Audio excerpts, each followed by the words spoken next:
Hey everybody, welcome to a new episode of Chad's Trains and Things and the N-scale update. Been working on soldering the feeders in the yard, which I tell you, I hate soldering wires. It's just like a numbing, I just hate wiring. I'm getting it done, so maybe I'll get an update in there today on it a little bit before I finish. We'll see. But right now, I got these two new F7A, F7B Santa Fe engines. You see the yellow war bonnets that I need to program. That's why I'm gonna do programs. I doubt I show that. That's why I'm sitting here at my workbench. I also got the Microtrans FT solar system, which I need to put the decoder in. And I got the decoder right up here, my little decoder hanging area. Show you DN163MO, so I'll put that in today.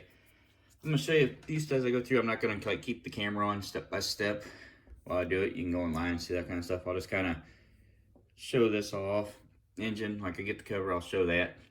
Mainly because you probably don't want to listen to me cuss and throw stuff if I have trouble getting the shell off or anything. It's happening. My setup I'm going to use for everything.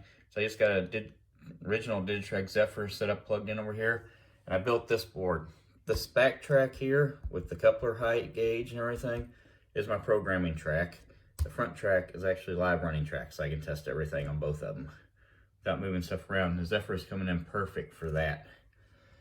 So, anyways, I'm gonna get started. I'm gonna program these F7s first, and then we're gonna get to work putting in the decoder and the solar system engine. So, I'll check back with you shortly. Okay, last thing I thought I did the A unit. I'm gonna just go through real quick for those who've never seen how the Zephyr works for programming. I've got it on my programming track. I come over here and I hit, there's a programming mode button, which my finger is, I'm not gonna zoom in. Just hit it, it goes to page, go local, 4 edition.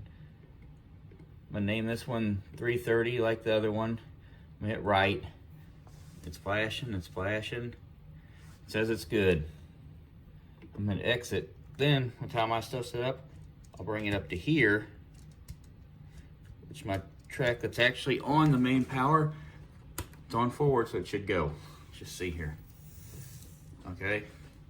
Let me flip it around so it goes forward then. So I put it on the track backwards. That's how I like doing it. So it's on forward and it goes.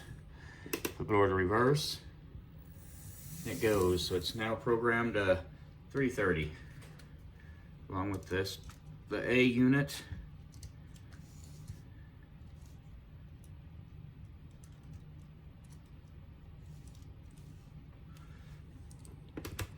It should go. Can't go very far. It's just a, there they are. Headlight working on the A unit. Back. I'll get my arm out of the way. And they're working. I'll get them on the big layout and let them run and loosen up now. Like I said, I do got another AB unit coming in. I'll put different numbers so I can pull an ABBA set going on. Anyways, just thought I'd show that. Now I'm gonna put these up and I'm gonna get out the solar system and start working on putting the decoder in. Okay, I'm back. You can see I got the solar system engine sitting on the track. And the reason I do this, because before I ever install a decoder into an engine, I like to make sure the engine actually runs in regular DC, because if it don't run in DC, you can put a decoder in, unless you're lucky and it fixes something that was wrong with it. If it don't run DCC, you're gonna go crazy trying to figure out what you did wrong, why the engine didn't run. So, got it on there, I'm gonna turn power on. Of course, DCC will run DC engines on 0, and you can hear it humming, because it's got power around, so make sure the train's gonna run. Which I've already tested it a few times now. Forward's good.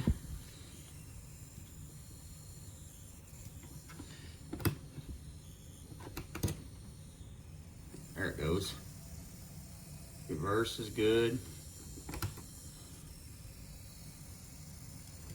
That was kind of weird. I went to reverse and it didn't register to reverse. Now it's going. So you can see it's working good. Turn the track power off so it ain't humming.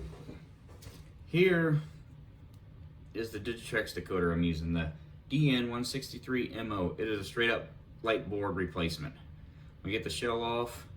Apparently, and it goes in. I got the book out. I've done these before, but the manual, I keep it out just for reference in case I forget something when I get in there, as it breaks down for those who never messed with it. It shows you and tells you how to get it all, take it off, where you put tape, pull the light board out. I've looked through the book too for this one. You gotta take the front coupler off and the shell should pop off. So when I get the shell off, I'll come back and let y'all see what the inside of this train looks like. I'm gonna show you the shell is off. See, I had to take the front coupler off. And here's the light board, which is what this decoder here is going to replace. Of course, I got it decoder backwards. So it's gonna go right in there. So I need to remove this light clip off of here, and this will pop out. And then where these two clips are coming down, that's where I need to use this tape back to put on so it don't touch. So here's the shell back here.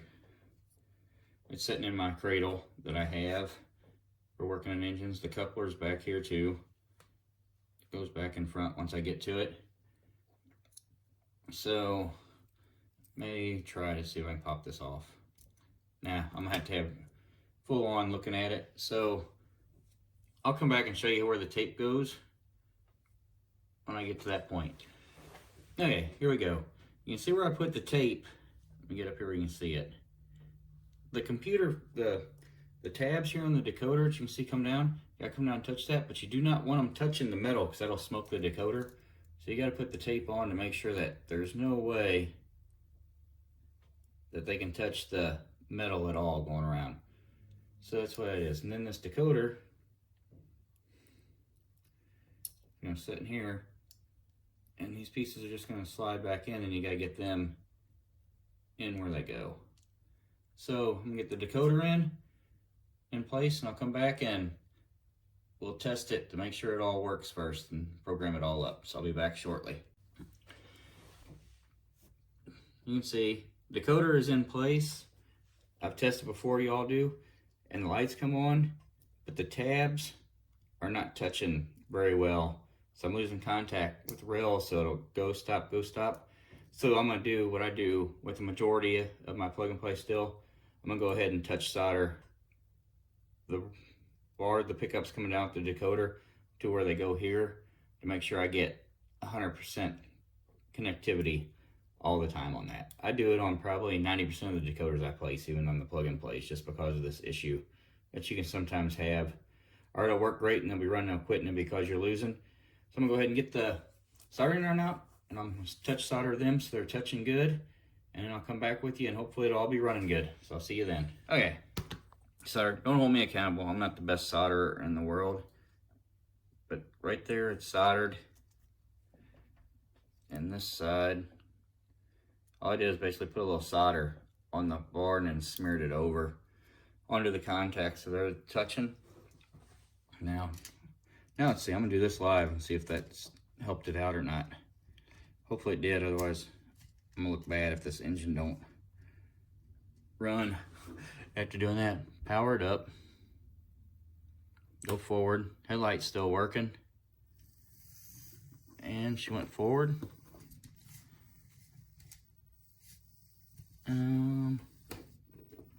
She's going back, and my Zephyr is acting weird. There we go.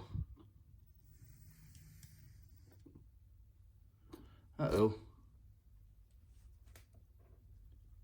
Okay.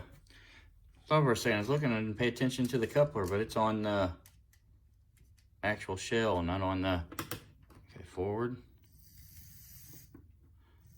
Yeah, at times my Zephyr is acting strange. Maybe time to upgrade to a new Zephyr. But a little bit of solder. Issue solved. Okay. Now I'm gonna put the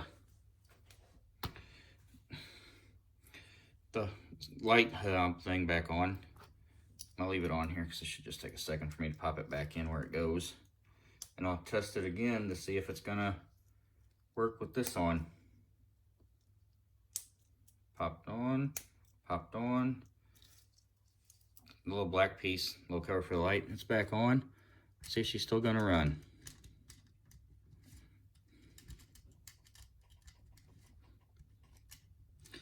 And yes, I'm no expert at decoders. I've fried them before putting them on, so that ain't nothing new for me. let's see here. Light comes on. Let's go forward. She's still running forward. Still running reverse. Okay. Minute, I'm gonna get the show and coupler put back on. Actually, I'll probably put the show on and try to run it, make sure it still works good before I screw the coupler back on. So I'll be back shortly. Oh yeah, I'm back. You can see I put the show on and tested it, ran fine. I put the cup. I'm glad I did the front coupler off camera, because that may have been one of the hardest things. It's a tiny little screw and I dropped it twice trying to get it in here. Let's do a final test now. Power it up on 3. Headlights on. Go forward. Let's get my arm out of the way so y'all can see. Just going forward.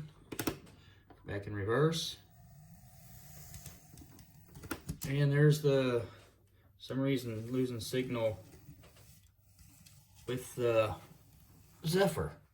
That's all the Zephyr. That's not the engine. I don't know what the heck is happening with the Zephyr.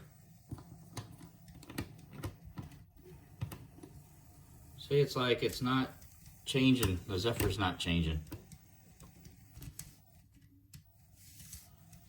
It's like the Zephyr's not recording to them what it should be doing.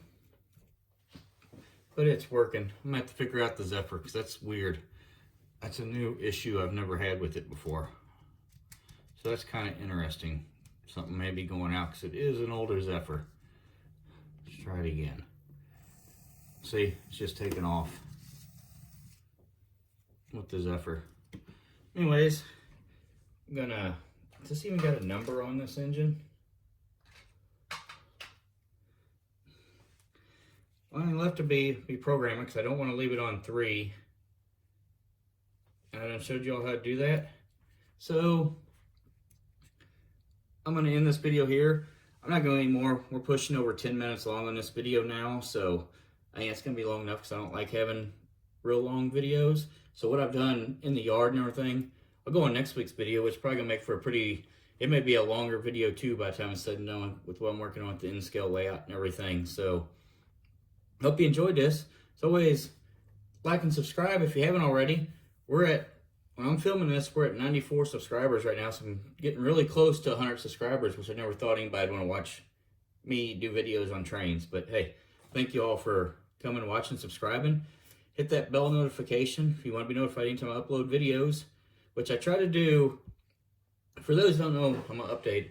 Sundays are normally new items. Anything I get new wise during the week, I do a video on that. Monday's normally the N-scale update. Tuesday's the O-scale update, which now a whole lot's going on the O, so that could be changing real soon. Wednesday is Lego Wednesday. I build Lego sets. Thursday is normally an update on the Lego layout if I do anything. Then Fridays and Saturdays, sometimes I have videos, sometimes I don't. It's weekend. I'm normally working on stuff, so I'm not putting videos out for them days. I go live sometimes on it. But that's kind of my schedule for what I do right now. But anyways, comment down below if you have any comments or anything. I'm going to mess with the Zephyr some, try to figure out what it's doing wrong, if I can fix it or not. And as always, thanks for watching. I'll see you next time on Chad's Trains and Things.